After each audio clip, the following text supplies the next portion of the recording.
Bonjour à toutes et à tous, bienvenue sur Écolo Radio. Nous sommes le 7 février 2019, il est 11h45 et la classe de première RPIP va vous présenter son émission écologique.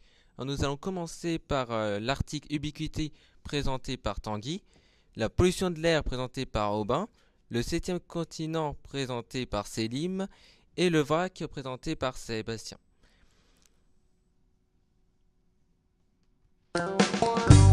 Bonjour Tanguy, comment allez-vous?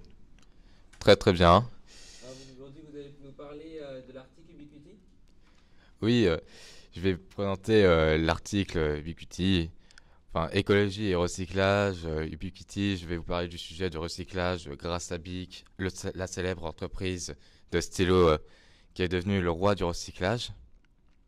C'est en 1950 que l'entreprise BIC, représentée par Marcel Bich, rachète le brevet des stylos à billes d'un Hongrois afin de créer le stylo Bic Crystal qui a été vendu depuis à 100 milliards d'exemplaires. C'est un incontournable des papeteries et le plus vendu au monde.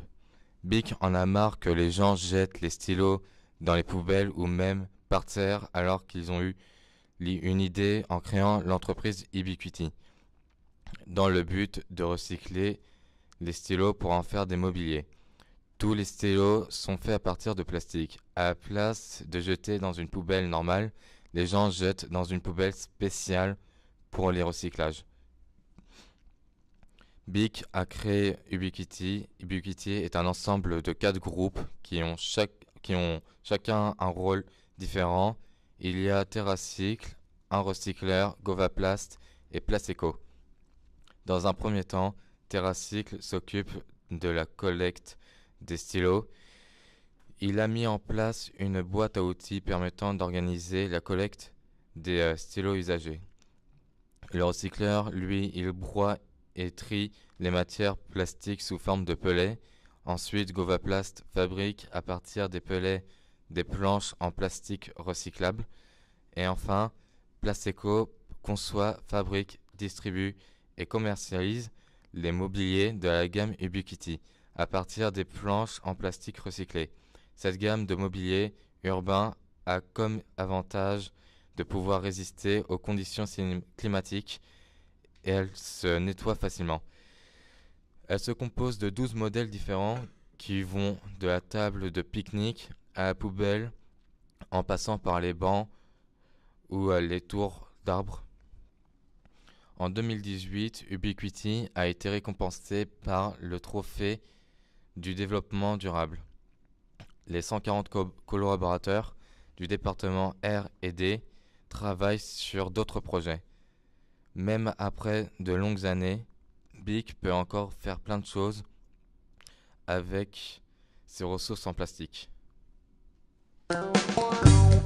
Merci Tanguy pour cet article. Nous allons ensuite présenter la pollution de l'air présentée par Aubin. Comment allez-vous Aubin? Mais très bien, mon cher Selim. Allez-y, allez. Bref, l'origine des polluants de l'air est un sujet préoccupant, car cela affecte notre santé et l'environnement. Les polluants peuvent aussi avoir une origine naturelle, par les éruptions volcaniques, par des plantes, par la foudre, par les incendies, par le vent. La pollution se concentre majoritairement dans les villes. La météo peut amplifier la pollution. Par exemple, quand il fait beau et qu'il n'y a pas de vent, les polluants stagnent au-dessus des villes. Des actions sont à mettre en place.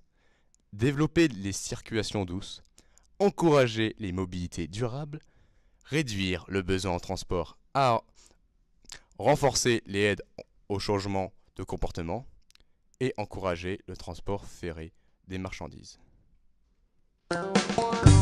Merci Aubin d'avoir présenté la pollution de l'air. Maintenant, on va s'occuper du septième continent présenté par moi. Alors, qu'est-ce que c'est que le septième continent? C'est une soupe de plastique aussi grande que l'Europe, découverte en 1997 par une équipe qui se nomme Expédition Septième Continent, qui est une équipe de recherche qui ont pour but d'explorer les 5 gyres et étudier la présence du plastique dans les océans. Le septième continent est une mer de déchets. On peut retrouver du plastique, des boîtes de conserve, des métaux, des verres et même des vêtements. Un danger pour l'humanité, ce septième continent n'est pas un îlot de plastique perdu au milieu de l'océan. Il représente en réalité 5 zones dans le monde. Sans surprise, c'est dans les gyres, qui sont des tourbillons marins à l'échelle d'un bassin océanique formé par la réunion d'un ensemble de courants, ce que l'on retrouve le plastique. Il en existe 5, 2 dans le Pacifique, 2 dans l'Atlantique et 1 dans l'océan Indien. À cause des déchets jetés en pleine mer, des animaux aquatiques comme les tortues de mer, les dauphins ou les phoques, ou même des oiseaux tels que les mouettes confondent ces déchets avec de la nourriture. Ce n'est pas dans leur alimentation et c'est dangereux pour eux. Ils finissent blessés ou même ils peuvent en mourir. Alors, il reste encore de l'espoir. Il existe un bateau qui peut nettoyer les déchets qui se trouvent dans l'océan. Il se nomme le Manta, un projet de l'association The Sea Cleaners créé par Yvan Bourgnon. Il a souvent, au cours de ses courses transocéaniques en multicoque, heurté des objets flottants non identifiés. En 2015 encore, lorsque le bateau avec lequel il participait à la Transat Jacques Vabre entra en collision avec un container, l'obligeant à abandonner la course. Confronté de façon brutale à la pollution océanique lors de cet accident, mais aussi à l'occasion de son récent tour du monde en catamaran de sport, Yvan Bourgnon a décidé d'agir.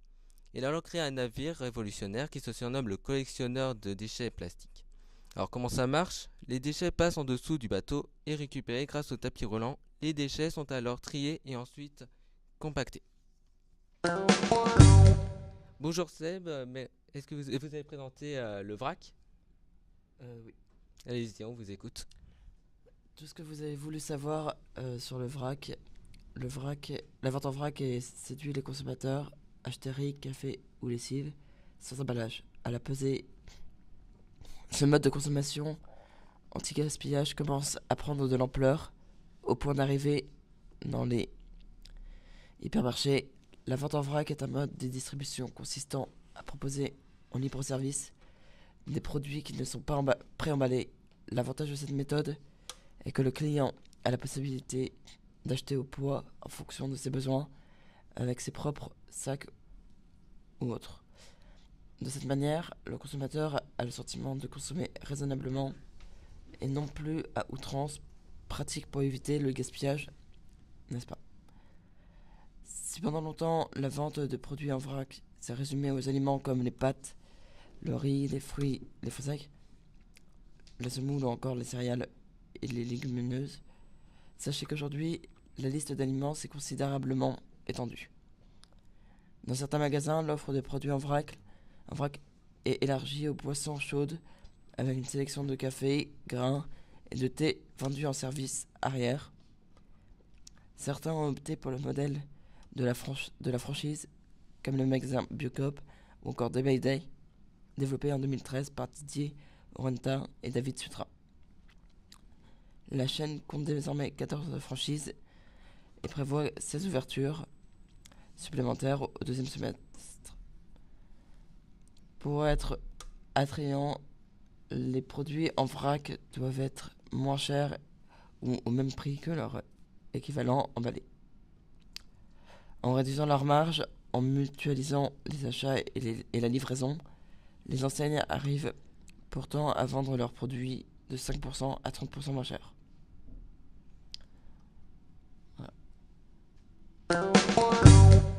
Bastien pour l'article et maintenant on va faire une petite pause musicale.